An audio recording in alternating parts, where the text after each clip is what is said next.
Tips for easy bridling, and I had no idea how dirty I was when I shot this video. I had a question the other day about how to bridle a horse that was anxious and moving around and not standing still on the cross ties.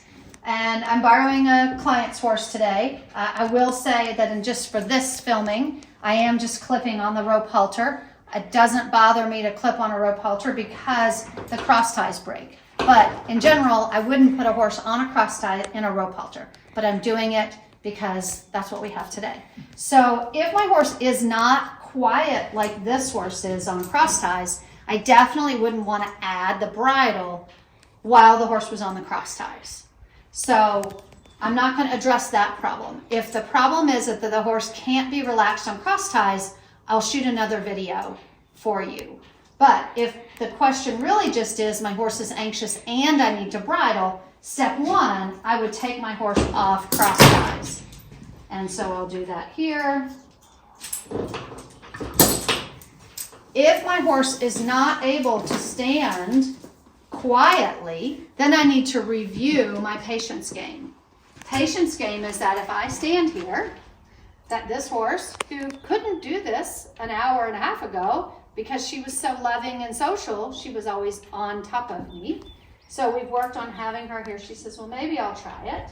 I'm just going to ask her over, and I'm going to ask her back a step. She says, oh, the cross ties are off. And I'm going to ground tie. And that's really good. I could bridle from this position. I know, little yawn, licking and chewing. So the easiest way, if you have a rope halter, instead of juggling, you can undo the rope halter or your regular halter and buckle it back here, and then you can halter. But when I'm teaching a horse, I like to actually have my rope halter on, and then I bridle over it.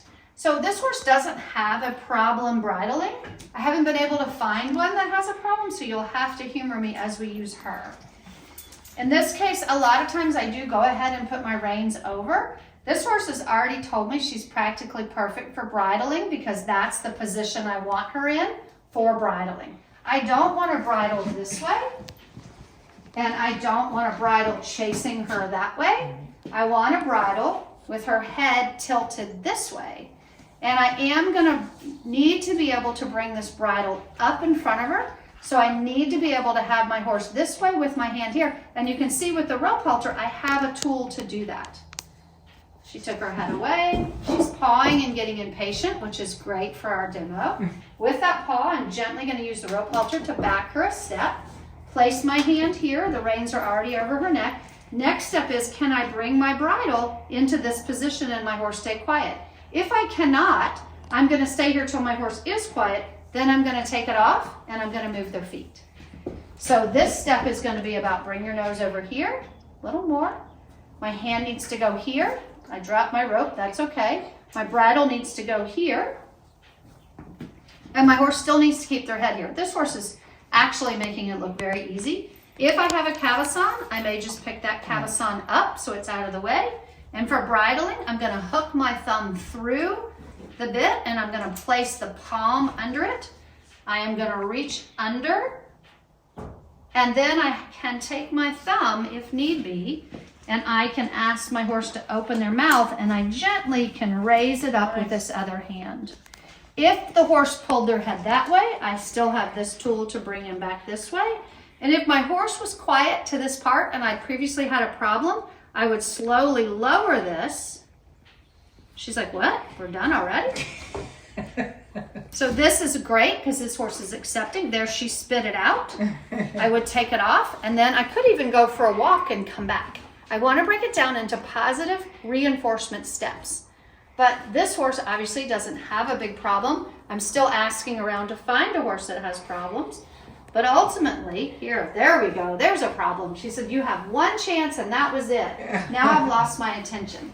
So this is great because I can invite her head back over. I would have done better if I walked her, but I'm just gonna see if I can bring her head back. Good, and then this might be all I could get the horse to do. And then I might take her for a walk. Good, shake your head. Good girl. That means she's thinking. Yeah, shaking, thinking about letting go, but not quite. Yeah. She's like, ah. And then I did play with her ears so she could still have some gunk she's shaking out of her ears. So again, I brought my hand there. I'd like the head over here. I might get that buckle out of the way. I'm gonna flatten out my hand. My thumb is going through the ring, and then I can use that to tickle and ask my horse to open their mouth. Tickle, tickle, there, and I slowly lift it up. If you're having trouble with your horse taking the bit, a little hack that I've used is buy some fruit roll-ups, roll them around the bit, just a little bit will do, and then when they take the bridle, it is tasty. Now I will lower the cavesson. The horse's head is still nice and down. I'll bring an ear forward, over that ear, an ear forward, over this ear. Then I'm ready to adjust my cavesson.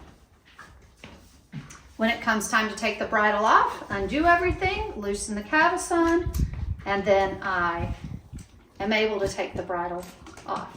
And I always allow my horse to spit the bit out. I don't just slam it down through their teeth. Yeah. One other tiny piece of information you need is once you get the bridle on, she's like, why are you bridling me yet again?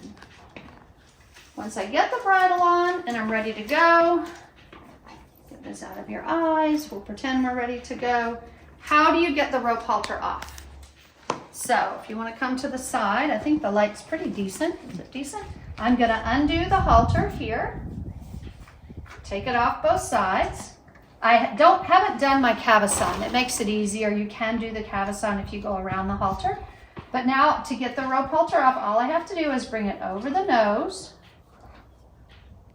and then inside the mouth, over the bit. This has 4 knots, so it makes it a little more challenging because the knots get hung up on the bit. Good. Let me check the other side. Yeah. So it just has those extra knots. And there, she saw she spit it out. So now my halter is completely free. That's a hack. Hopefully this answered your questions. And until next time, halter your horse with finesse and have a great ride.